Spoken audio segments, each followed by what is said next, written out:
All right, welcome to another episode of In No Particular Order. So, obviously, as you all may know, we are in the middle of a lockdown and pandemic, especially here in the state of Michigan. I'm not sure where you are, but hopefully you're staying safe out there. But that does not mean that the True Stories Based on Fiction Podcast Network is not here for you with weekly content for the foreseeable future. We will still be coming at you guys with content every single week because we have a lot of shit in the can already, luckily, and there are no plans for us to stop anytime soon. Although the shows that are recorded in person will probably be suspended at the time. Well, not suspended. They will be altered to where we have other means of recording. Usually be getting at least one episode of a show from the True Stories Based on Fiction Network for, as I said, for the foreseeable future. This episode, D-Mac and I have another one of our summit episodes about OutKast, and we may have a special episode coming out pretty soon for us, a special we'll call like a 5th week event type thing, and that should keep you entertained as well. But until then, stay safe, stay inside, and enjoy the following episode. You've got exactly 10 minutes to decide if you really want to know. You have failed this city. Let's face it, this is not the worst thing you've done there.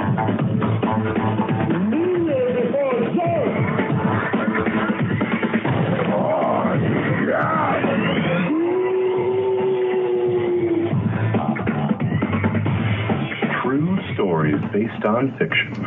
All right, we are back with another exciting episode of In No Particular Order. I'm one of your hosts, Evan, the third host. I'm joined by, as always on this show, by D-Mac. What's going on, bro?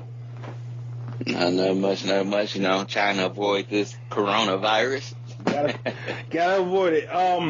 As we record this, because this is going to come out next week as we record this, for those in the audience who may want to know, this is a point where they started to close on all of the sporting events, like the NBA's done.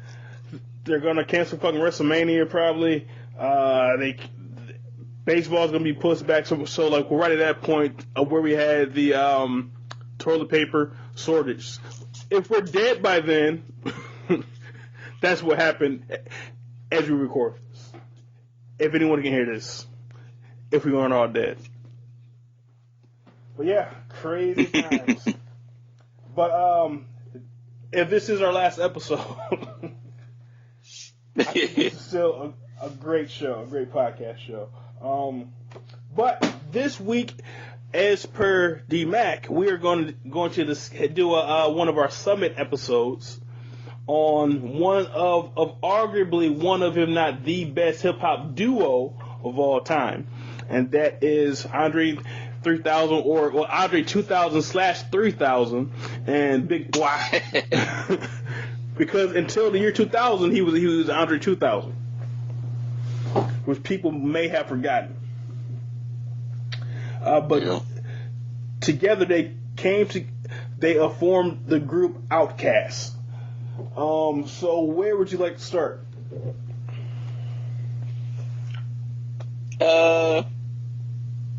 Do a quick bio on them, just where they from and who they hang with. Cause basically they from Atlanta, Georgia, born and raised. They were part of what was it called, the Organized Noise rap label, and at the time they were with I'm trying to think of the name of the group, because they were still like a whole group before they just became Big Boy and Andre 3000 before they went OutKast. Damn. Before Goody Mob? I can't think of them all. So, pretty much Goody Mob, yeah. That's it. Yeah, Goody Mob. Mm-hmm. Because, once they was together doing their thing, doing their whole Goody Mob routine, I remember I was looking at the TLC. It was a TLC. They were doing some type of interview, and they was talking about how they used to kick it with them. And when they was kicking with them in Atlanta, they was like, them dudes, all they did was just smoke weed, drink, this, that, and the third. Like, that's all they did. They was like they surprised they even got any work done. It was like that bad. But yeah, they was also signed with LaFace Records out there in Atlanta and everything. And I think in my eyes, they're one of those duels or rap art duels that no one there. They probably might be like the one, like all time. They might be, because I can't really see nobody over them as a duel wise. Mm-hmm. But in my eyes, they like this day and age, they don't get the respect that they should. At least I don't think. And I think the reason why, because this new generation really don't know about them. Because the time once they fell out, everybody was just like, okay, whatever. The only people that really know about them is either from Georgia or from Georgia and they was raised on it, or they like us and was in tune to it from back in the day. Like if I ask my brother like who OutKast is, he gonna know some, but he ain't gonna know like the whole ordeal. He just gonna be like, they saying this and saying that. Yeah. They don't know that, they made, I remember like this song, Elevators. Mm-hmm. That me and you, your mama, your cousin too. Bro, I remember back in the day, that song alone got so much heavy rotation. Because it was so creative, though. Ridiculous. It was so creative at the time. Yeah, man. That song alone, I remember, to be honest with you, I actually remember what grade it was. I was in the 4th grade. That shit came up. That's what I was going to say, too. Yep. And I was like, everybody was singing it. And it was just bopping. It was just so much of a new sound, man, that it was just like, hey, man, like, who is these dudes? And it's at the same time in hip-hop community, this is the same time when you had Tupac, Biggie, they were still alive. Mm-hmm. Like, that's why it's like mind-boggling. You had all these dudes, and these dudes were still out coming from the South at that time frame and making noise, like really making noise. And they still wasn't, they was getting respected in the South, but everywhere else, everybody was just still on Tupac and Biggie. But you can't forget like a song like that everybody was still riding to and listening to. Yeah, because it seems like here, growing up in Michigan, because we have for whatever reason, we're very connected to the South. Probably because, like, at least one generation before us, they all came from down south. So because of that connection, even if there wasn't BET showing that video, I feel like we still would have known about them. Because, like, for example, BET was really playing fucking Project Pat or fucking 3 6 Mafia, but we all knew about them because we had, like, family members down south and shit.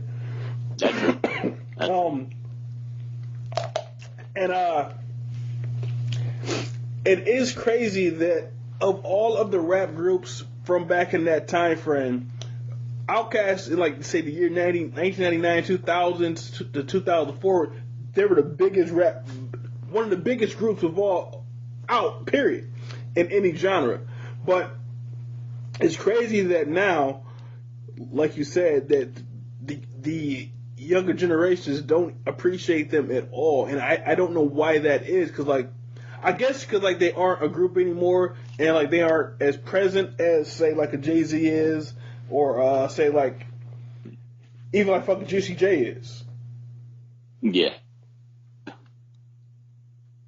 I mean, the reason why I say they should be relevant, and I'm a like little fast forward, but I'm gonna backtrack a little later. Yeah. I'm just gonna fast track. Like, as far as like their album, technically this is I consider their last studio album, and that's how I feel. Even though they dropped 2 albums after this, the other one was like a greatest hits almost, and a compilation in a way, because they had like 4 or 5 extra songs on it, but the rest of them was like all like hits. Mm-hmm. Which was what was it? Big Boy and Andre 2000 presents OutKast. It was literally a compilation stuff for like 3 or 4 songs. Yep. and then they had Idlewild, which was a soundtrack. Yeah. You know what I'm saying? So after that, the Speaker Box and Love and Below was technically their last album. That went diamond, by the way. Yep. I mean, okay, now, can you even really count that one because there's only one track that has both of them on it? So I personally count that as two solo albums that were packaged together like TLC was going to do. Now, true. I count it as a group effort. I mean, granted, they got like 3 or 4 songs together, but I still consider it an album because it was kind of like they wanted to do both their solo thing. They wanted to do solo, but they wanted, you know what I'm saying, not be like, oh, Andre shit better than this and this person better than this, even though they still said it anyway. But, you know, but I kind of consider it because it's just the creativeness of how they did it because it's never been done before. And that ain't never been done before. Like, you got this dude, they both good artists in a group, but they got side B is going to be Andre 3000, side A going to be Big Boy and all his tracks. And I was doing some more research too, which is that was their best album ever, like hands down. And not only that the album went diamond, the album also won Rap Album of the Year and won Album of the Year. Mm-hmm. And that's the only hip hop album to win Album of the Year. Like, I don't really count that damn Lauryn Hill because that ain't really no damn hip hop. That's more of a to me that was more of a soulful, more ordeal. People still kind of consider it as hip hop, but I don't. So that's why I was just like, and if you look at if you look into more of like historical factor of like people spitting bars. Granted, Lauryn Hill was spitting bars, but then she was also singing and everything too. And she was mostly singing than actually spitting bars. You could probably say 2 or 3. They still kind of they try to say it's a hip hop album, but I think hers is more of an R&B and a little bit of soul. Maybe like 1% of hip hop. So I don't know why people kind of consider that. I think they almost try to consider that just because she's black. But that's what I think. But that's just me. I mean, but I will admit here, I didn't do as much homework as I should have on this. But I feel like the Love Below was mainly singing. I feel like he's probably on par with the singing that's on Lauryn Hill.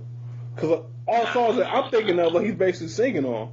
Like, behold, a lady, clap, clap, angel standing on the wall, clap, clap.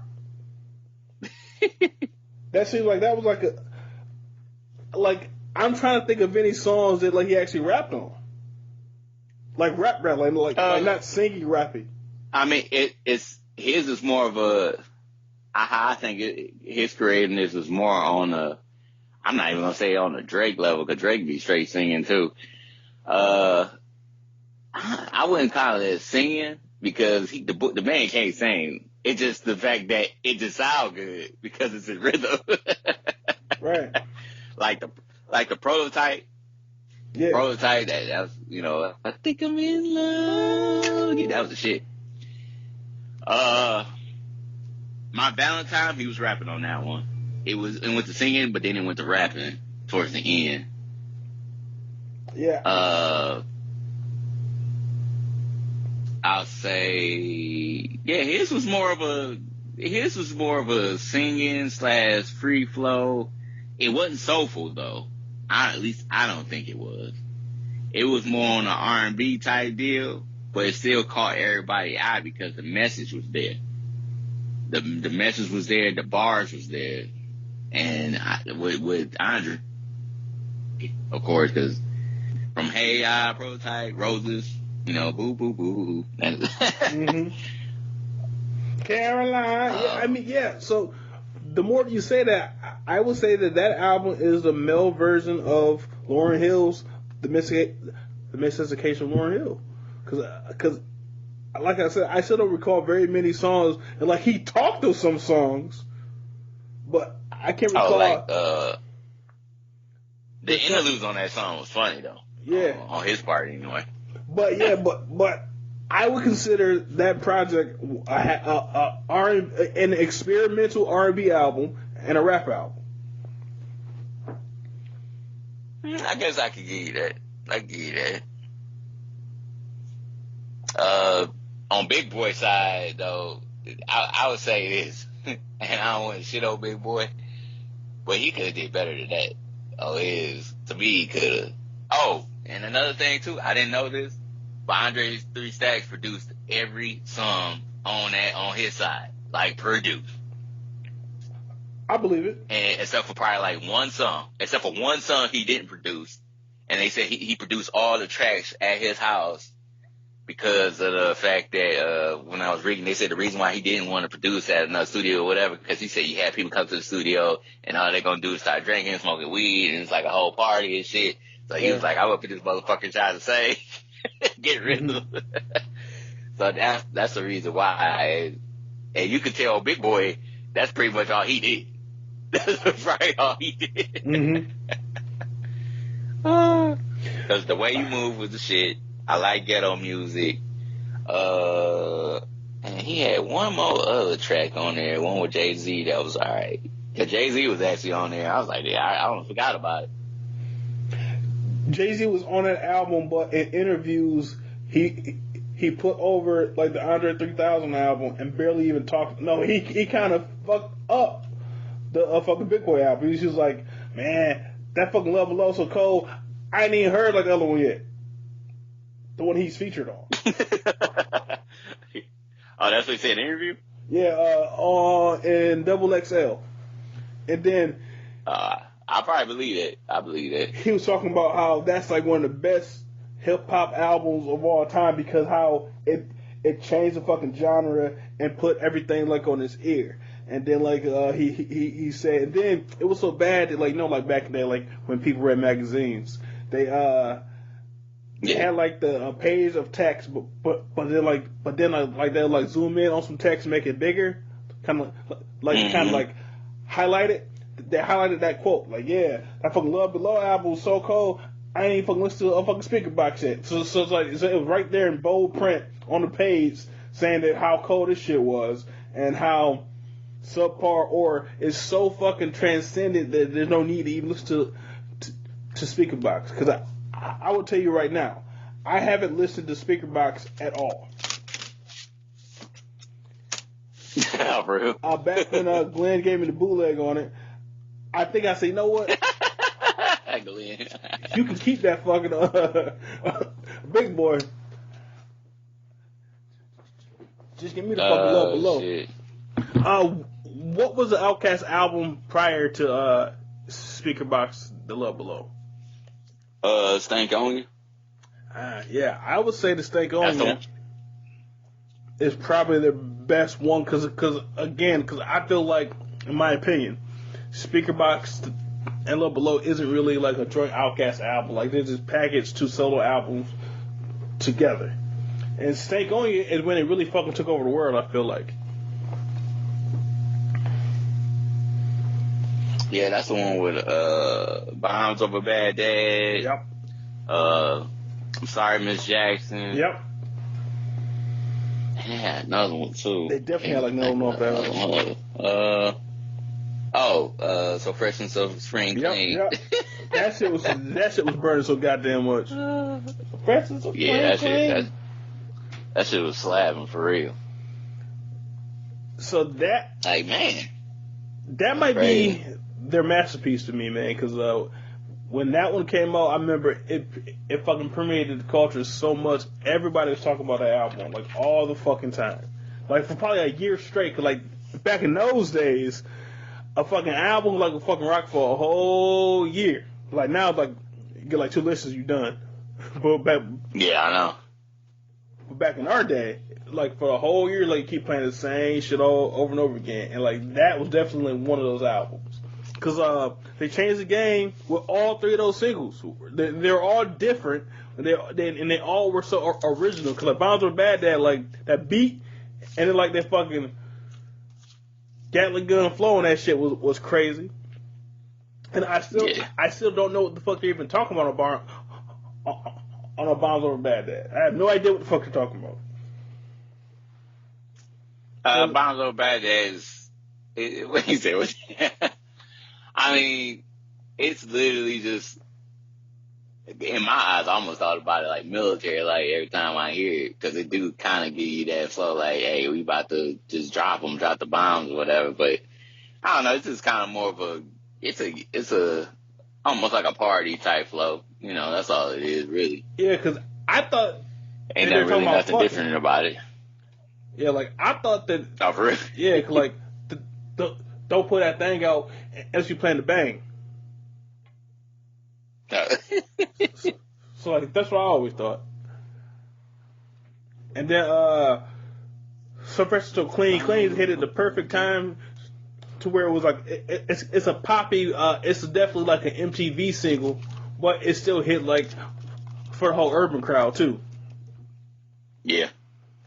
So Fresh and so Clean, and it was so original. And then because that was featuring what's that nigga name? Sleepy Brown. Mm-hmm. But yeah. Yeah, that shit was hit. Was that like a Jazzy Faye beat? I want to say it was, but I don't know. It sounded like it would be though.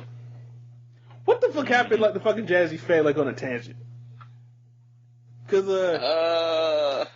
he had some good ass fucking beats. Ladies and gentlemen. Yeah. I know he's still producing. I could swear I just heard about him. Really? I just heard about him like not too long ago, to be honest with you. I just don't know where I seen him on. I don't know if it was on Love and Hip Hop or something. Yeah. Oh, well, yeah. I hope it wasn't on Love and Hip Hop. It probably if you on Love and Hip Hop, your career is over with. Yep. Oh, I did hear him on the Slim Thug, the Sugar Daddy Summer album on that song called Lamb. Love all my bitches. That's the last time I heard him. But even before that, it was like it was a very long time since I heard from fucking Jazzy Faye. I hope that he's all right because I know he was very, very, very overweight, and I bet he had sleep apnea.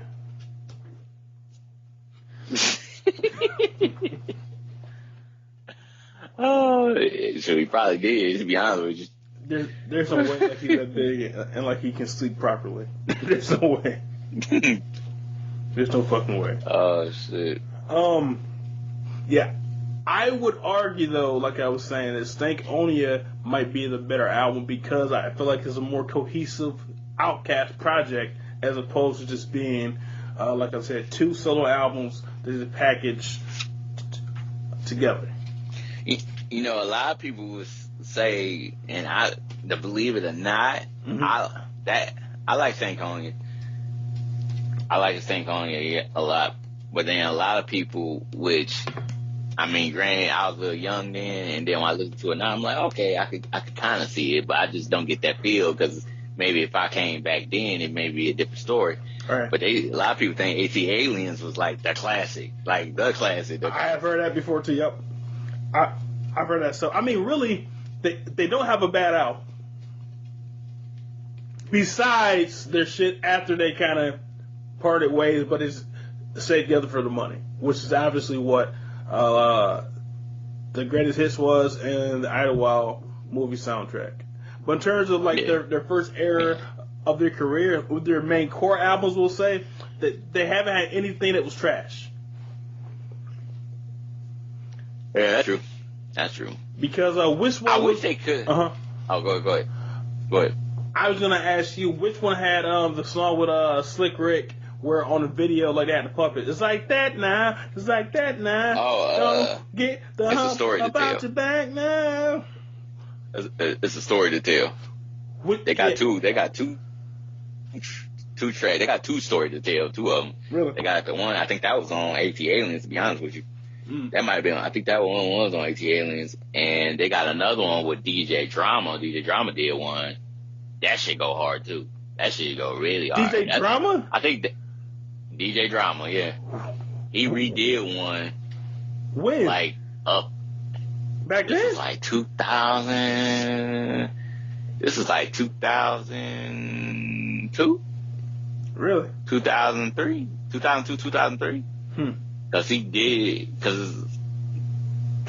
one. It was real quick. Cause DJ Drama still he wasn't out there like he was then. Now, or when he was back in like 2005, 4 time frame. But he was on his way up there, and I remember them tracking up. It might have been later than that, to be honest with you. It might have been about 2005, 2006. I ain't never heard DJ about Drama, this he shit. dropped it. Yeah, you gotta listen. That one go hard. It's got Marshall Ambrosia, or I don't know if I said her name right. Right. But she's on the hook.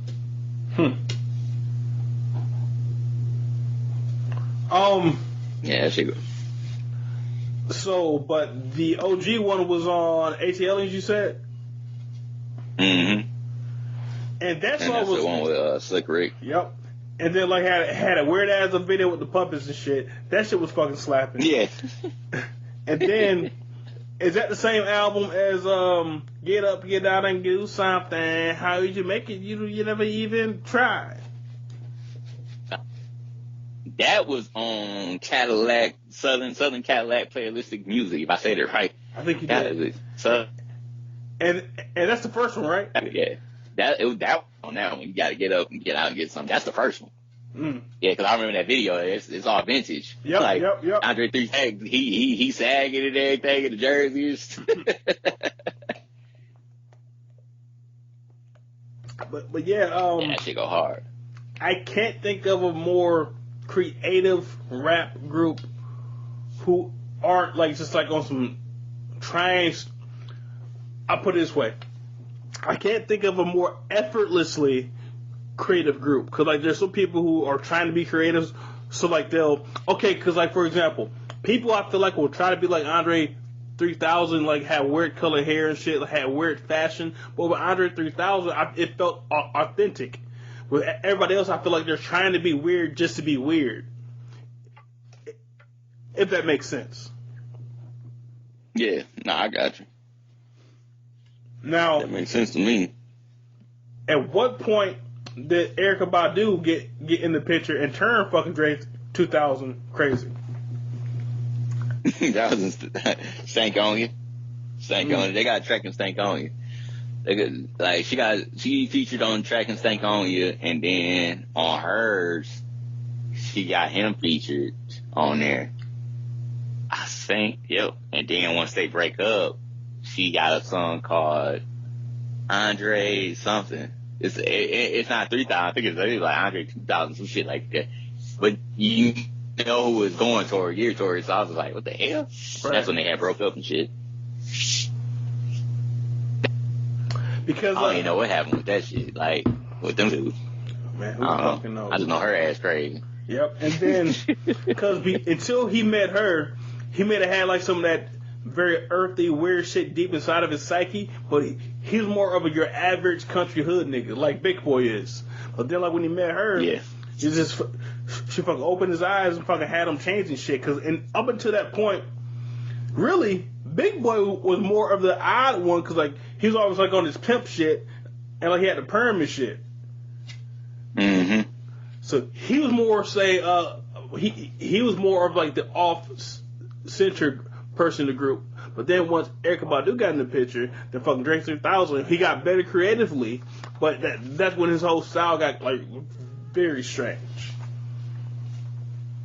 Yeah, that's true. That's true.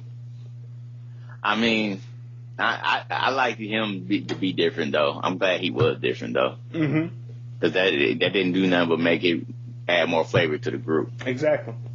But that's also when I think that they started to, because their lifestyles changed so much, it became impossible for them to coexist as a group at that point.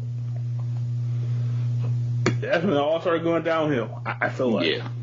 Because I feel like Yeah, I mean, I wouldn't say that because they was the same. What's the name? Same way for good like 6, 7, 8 years before they broke talk. Because the whole reason why they just stopped making albums and all that.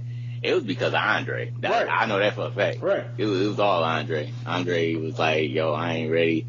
But he said this on. I don't know if you heard it.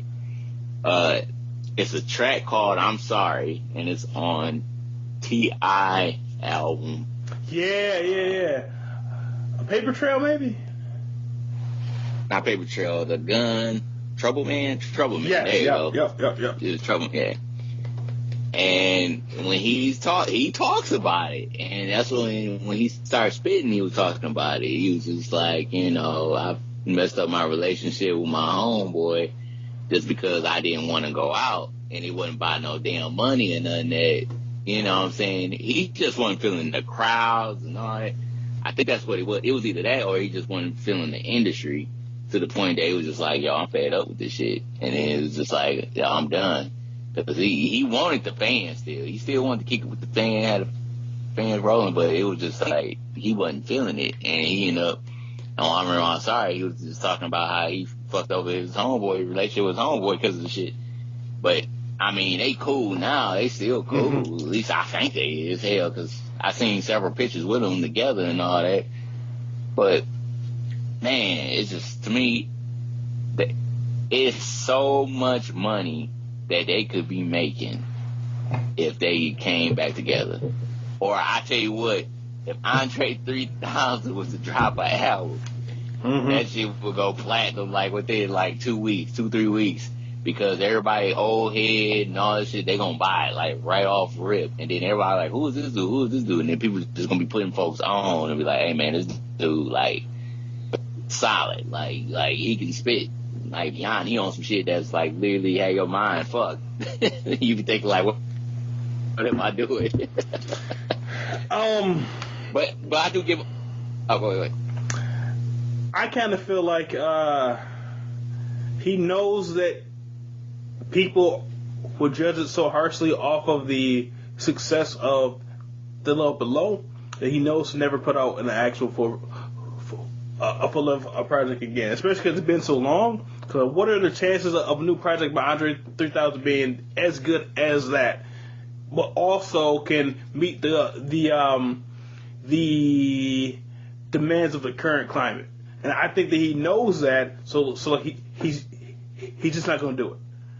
Because really, I haven't heard him on a feature in a while. The last feature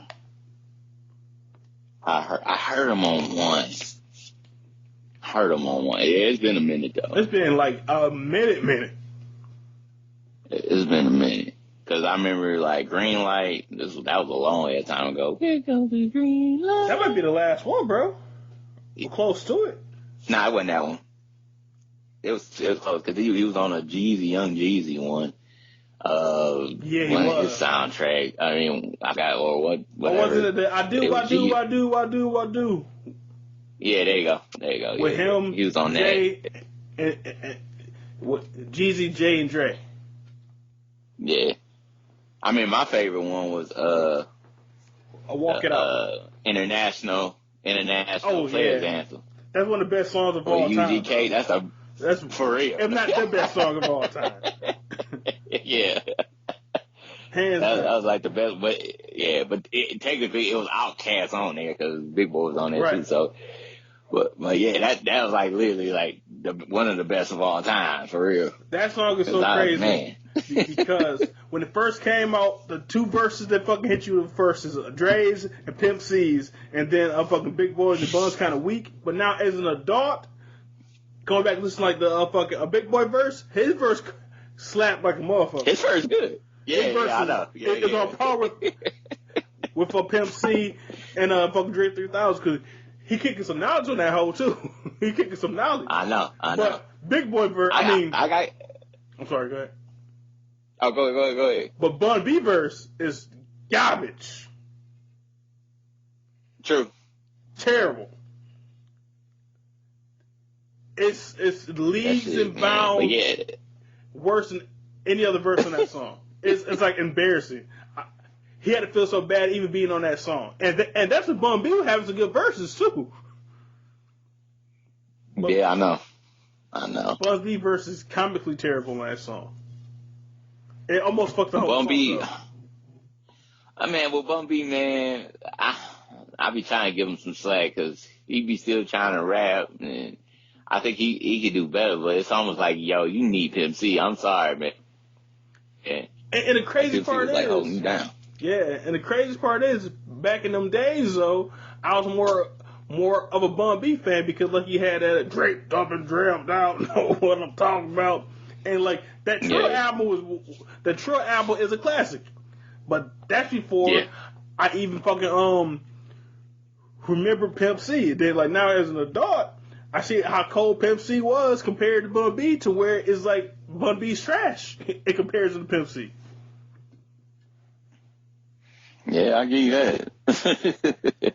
Bun B is definitely because back in the day, the three down south hip hop duos that people always compared and put people up against were UGK, OutKast, and 8 Ball and MJG.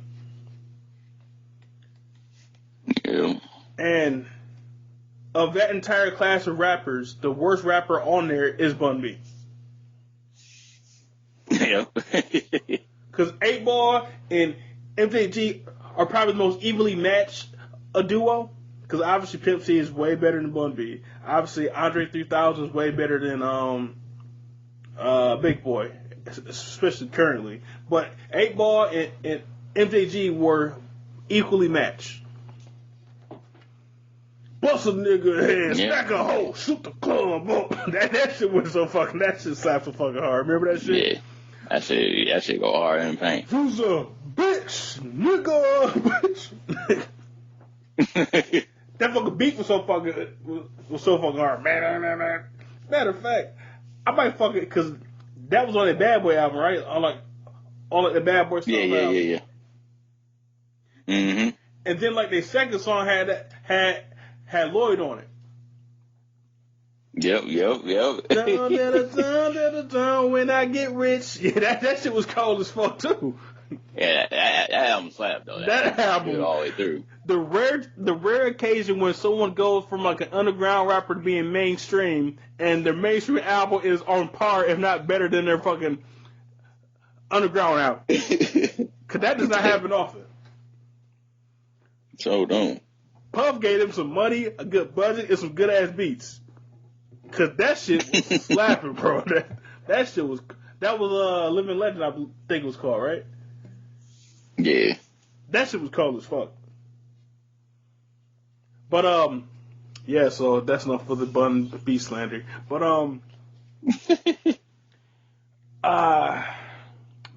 now we can kind of touch on their careers currently. Big Boy of the two has still been pretty prolific in putting out music because he puts out music all the time, and sometimes it slap, most of the time it doesn't slap. But he's gotten a lot better. Like Big Boy now is better than Big Boy from OutKast. Way better. Way better. Way better. Yeah, I agree with you on that one because that album, this was a while ago. It didn't do nothing on the charts, but right. I would say it was slapping, and it was a Big Boy solo. It was back in like 2010, 10, something like that. Because I remember a buddy of mine was hitting me up and telling me about it. It was that Sir Lucius Left Foot. Mm-hmm. Yep. The son of Chico Dusty. That shit was slapping though. That album was slapping though. I ain't gonna lie. It was good, but he didn't get no rotation. He didn't really promote it like that either. So I'll even say that. But the album, he was spitting bars on there, and like you said, man, he just as he got older, I think it's almost kind of like his skills sharpened. Yeah. Even better. Absolutely. So, because like he had that song I be on that kryptonite. That shit was a slap, bro. I be on that kryptonite. Cause now he's so fucking creative. Like he still has a weird ass songs that they shouldn't work, but they work. Yeah. And then he had that Adidas, All Day I Dream About Sex. Oh yeah. I forgot all about that one. Cause he's had more solo hits than Andre 3000. Cause Andre 3000 was basically the J. Cole of the 20 O's. Cause like you happened everybody's track, killed the fucking verse. Cause he even got on fucking Walk It Out and killed Walk It Out. Yeah. He killed the fuck out that shit. He killed that one. I'm sorry, he killed that one. Hell, I ain't even gonna lie, even though I listened to that Beyonce We Like to Party. Yep. She got two verses of where one she got the one where she rapping with J. Cole, and then she got the other verse where she got Andre 3000. And the one with 3000, I'm sorry, J. Cole, but it was it was way better. Dude, one of his kind of slept on features was on I was saying that shit. Was on Lloyd's You Part 2. Oh yeah, I forgot all about that one. He killed that shit. That was good. He told a whole story on that bitch. Like, he met the bitch at the fucking grocery store. He got nervous and shit. And then, like, he was checking him out. And then, like, he plugged his cartoon. And then, like, he got our number. And then, like, he got choked up. He told a whole story on that bitch.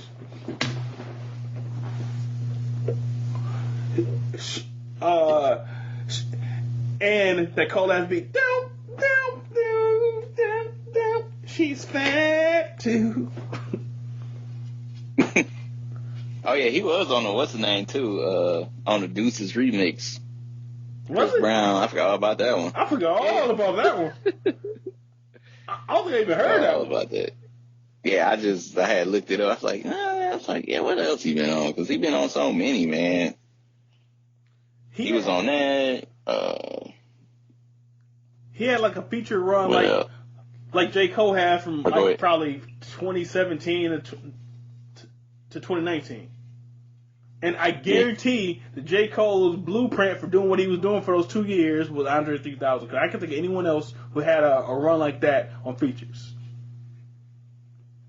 Nah, yeah, you're right about that one.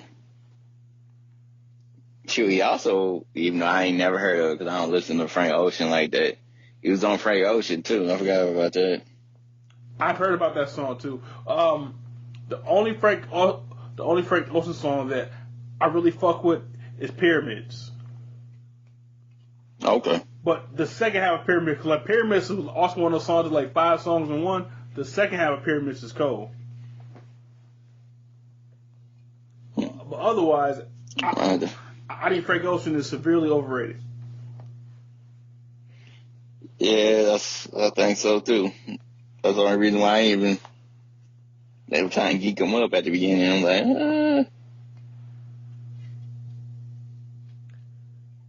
Frank Ocean was good, like on features and shit, like on like a Watch the Throne. Oh, what's a king to a god? What's a god to a non-believer? You believe? Yeah.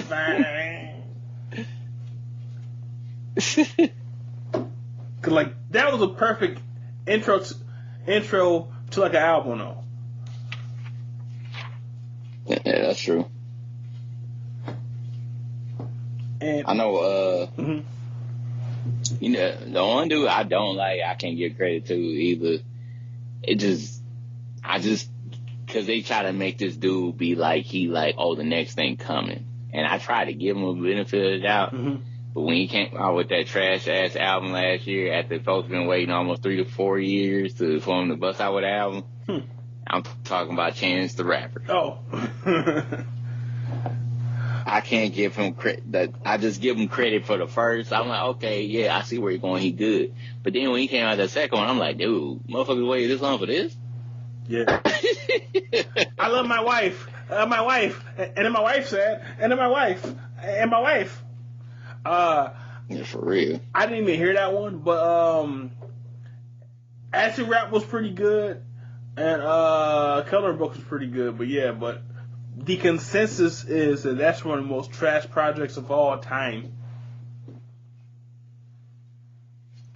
Yeah, yeah. Which, and then they won. Mm-hmm. Oh, go ahead.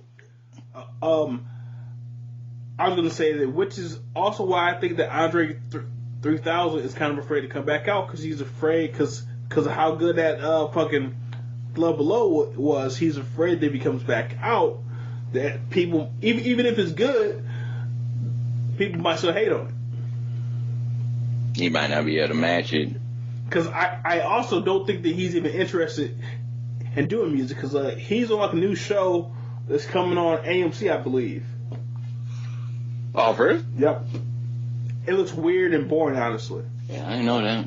So I didn't know that. He's still doing like his acting thing. And in my opinion, he's a serviceable actor, but like he's nothing like to fucking write home about. Yeah, you're right.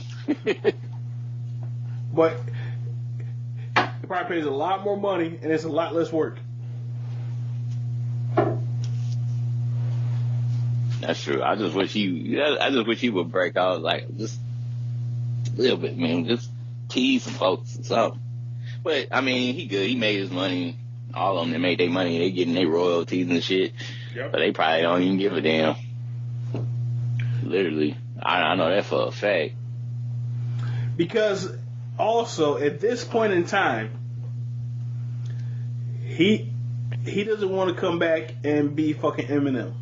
Because Eminem, to me, is trash. And I feel like the public perception of Eminem has leaned more towards him being trash than him being good now. Because when I see fucking Eminem as a topic of discussion, they're talking about how after the Marshall Mathers LP, he turned to trash. Now he's been trying to get back on track since then. And back in, like, say 2004, people saying like they're like he's a GOAT, but now people say, oh, Eminem with all the fucking accents, and then he always talking about this stupid shit. Then he get mad like you don't like his album and shit. So now he's becoming a title white man now. Nah, I think he the greatest. I still think he the GOAT. I mean, he won. I ain't gonna say he the GOAT, greatest of all time. But I say he on my top 5, and I give him credit because he's still selling. So he has a community that's still producing, like still liking him. It'd be different if he wasn't. Then I'd be like, oh yeah, maybe you need to kind of sit back. I still hear the bars, I still hear the creativity, the way he be switching up flows and stuff. But I also kind of think he should kind of chill back.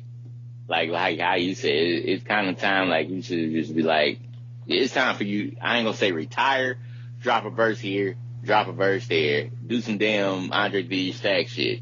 Because you don't need the money to be dropping the album. It's like you just dropping the album because you're bored. That's almost really, to be honest with you, that's how I kind of feel in a way. He still got the creativeness, though. I do like his whole creativeness and all that, but I think he should just drop a bar here, guest appearance here, this, that, and the third. Because to me, like, you done. You don't even need to say nothing. You don't need to do nothing. Your money, your albums is making money for you. You got all these business adventures. You are the best-selling hip-hop artist of all time.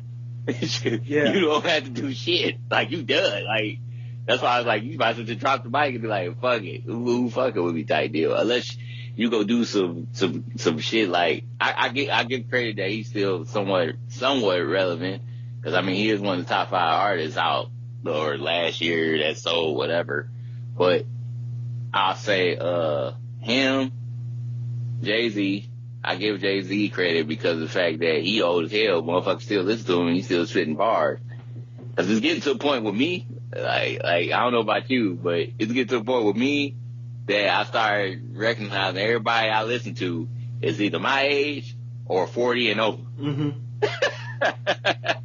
And it's like them the old folks, them the old motherfuckers that nobody listens to. They be listening to these young dudes that I can't relate to like I can't relate too much to. I mean, I'm getting there, but it's kind of hard. I mean, the only one I could really get to is like the baby, like because his flow and everything is popping, it's consistent. Like I like it, but but I would say this with him. Eventually, the shit he's saying, if he don't switch it up, and I think he gonna get boring. I agree. I think that's what him. He gonna get boring as hell if he keeps the same shit and he ain't doing nothing but talking about bitches, hoes, clothes, and money.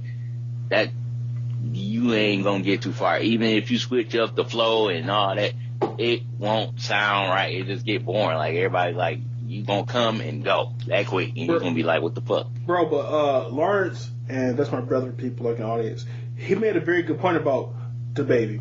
He's one of the only young rappers, if you notice, and I haven't fully like fact checked this, but I don't recall. But he's one of the only newer rappers who doesn't talk about popping pills and even fucking doing weed or drinking. Nah, that's true. That's true.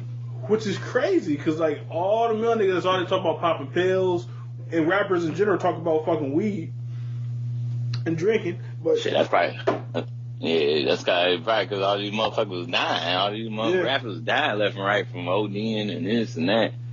Because all that fucking the baby talk about is clever punchlines with pop culture references, fucking bitches. Because fucking Carpet Burn is probably 3 years old, but that's like my favorite song right now. It is so dumb. She gave me carpet burn. She got me stalking her. All in love with her. But I feel like there's a good case study, and this may be like an episode in the future, between Jay-Z, how Jay-Z was able to age in hip-hop versus Eminem. Because I think that Jay-Z is doing this correctly. I think that Eminem should shut the fuck up forever. Because Eminem, by keep putting out these trash albums, he is tarnishing his legacy. Whereas Jay-Z, he's smart about what he puts out, although people don't like Magna Carta, but I like that album a lot. But people don't like that album because he was talking about shit that was too high end for like the average consumer, I feel like. Talking about buying fucking paintings and shit. But I like him talking about that shit because that's something that I can aspire to, as opposed to like the same basic shit that people talk about. But Eminem, on the other hand, he's putting out albums that are questionable at best. Now, this last one seems to be universally liked, but the previous one was fucking response and a fuck you for people hating his woman for that. Then he had one relapse, and also let me get your thoughts on this. In 2020, do you know very many black people who talk about or how many black people do you hear bumping Eminem in 2020?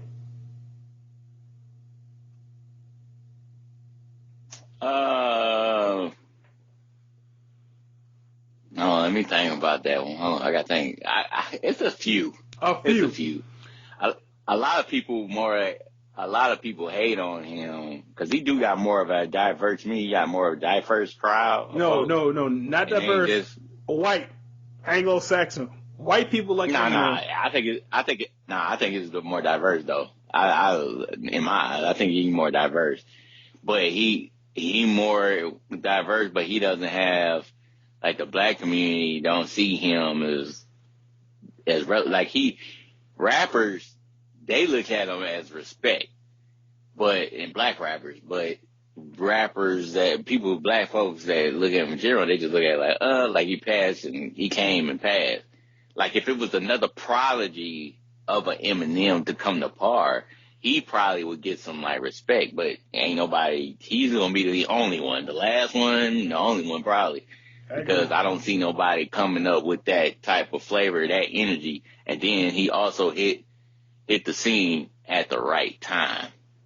It was at the right time, even though a lot of people think it was the wrong time because he was still getting shitted on then. Yeah, people was like, Vanilla Ice type shit. Until he proved himself. So until he really proved himself and showed what he had, and everybody was like, damn, this dude go out there. I like the main reason why I do like Eminem, because who would you say Eminem? Because back in that day, it was dark. I was listening to some dark shit too. True. Mm-hmm. Like, far as DMX was my shit. And DMR, that shit was dark as fuck. Hell yeah. Hell yeah.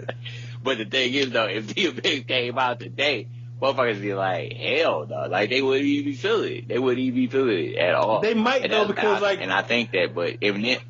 Because, like, the emo rap is popular. And then, like, the emo rap, like, X and X...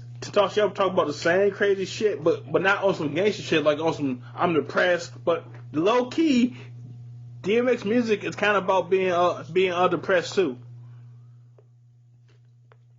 Yeah, low key.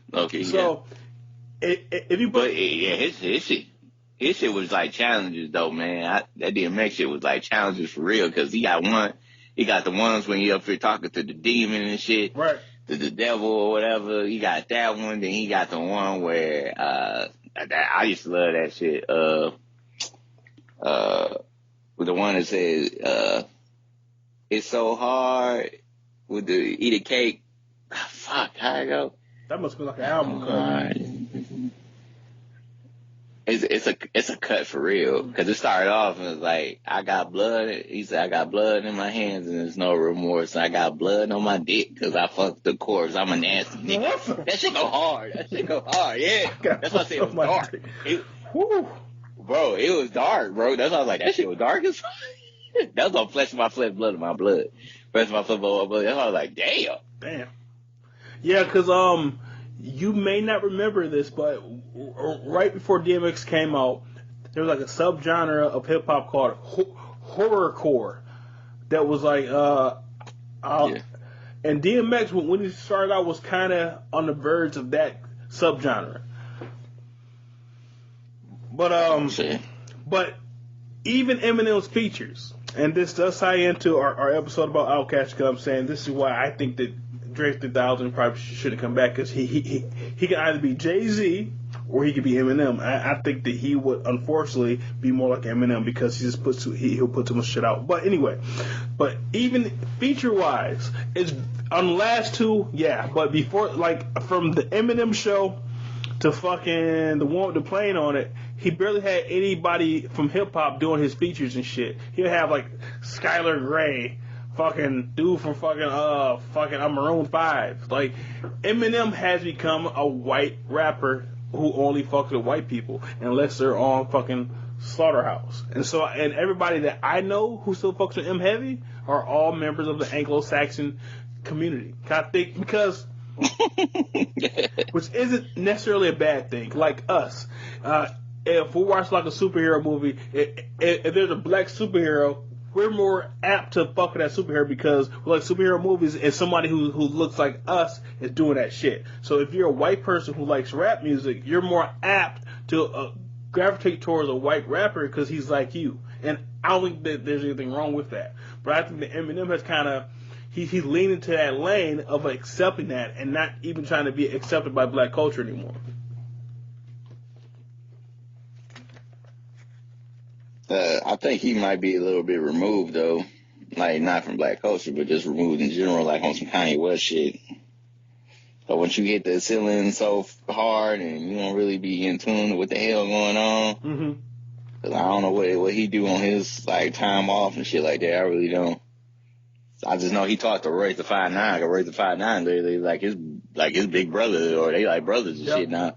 Back when they were actually beefing this shit, and then I think a lot of that shit got to do with after Proof died, then he really like clicked on to him. Yep.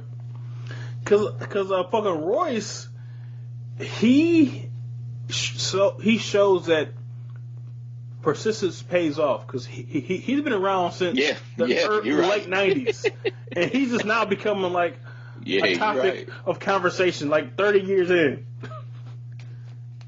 Yeah, you're absolutely right about that one. Which is crazy, because I can't personally think of any other rapper any other artist in any genre that I've known of for years who popped off this late in life. Because he may not sell that great, but like he's definitely very relevant in the culture. Preach. you ain't never lied. That's what. Because Because this album that just came through, this other album that just came out, I was like, that shit was good. And then the album before that, yep, that shit was the Book of Ryan. I think, yeah, Book of Ryan. That shit was good as hell too. That's why I was like, damn. But he just don't get. To me, he don't get the respect he should. But he's relevant in a motherfucker. Yeah, he's so relevant. That's why I was like, man, like, whew. He should probably do a podcast. Like, people who are that relevant, who can't sell fucking shit, can probably have a podcast to fucking do numbers. Yeah.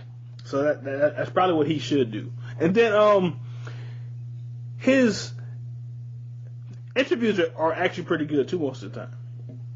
Like, he has some pretty good insights. Yeah, most definitely. And I would argue at this point, he's far better than Eminem. Overall products. I mean, beats, flow, relevance, overall. I say relevance. I say, well, not even gonna say relevant. I say relevant for the hip hop community, like overall community. Eminem still over him, but I think you know what? I'll give you this. Mm-hmm. I'll even say his bars is better. His bars is better. His bars is good. Like, after I listened to this one album, and he got Eminem on here, but Eminem is speaking. He got more of a interlude, I may say, but it was good. But overall, like, his bars on here, them shits was like solid. Like, he was just talking some knowledge, and it was like, and his rhyme was consistent, and he was just like, man, and that's what, to me, it put me over Eminem, because it was just like, yo, I ain't hearing no shit like this for real. That just like the food for your thought. Eminem got the same flow he had in fucking 96, bro. That's why niggas so trash. He has not evolved. He got the same The only time Eminem has tried to evolve is when he had all the fucking accents and shit that was corny as fuck. Nah, he stopped that. He said he was just high. You could tell he was high. That's the reason why I don't even listen to Relapse. Relapse is the trashiest.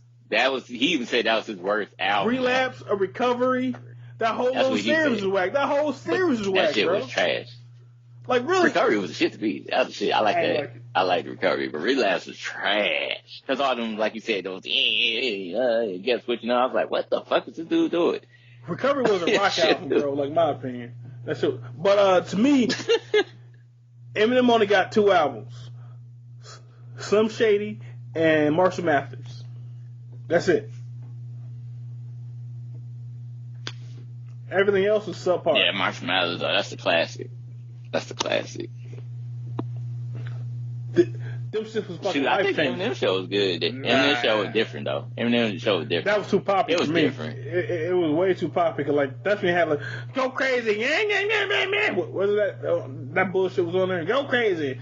I said, boy. That shit was trash, bro. I couldn't do it.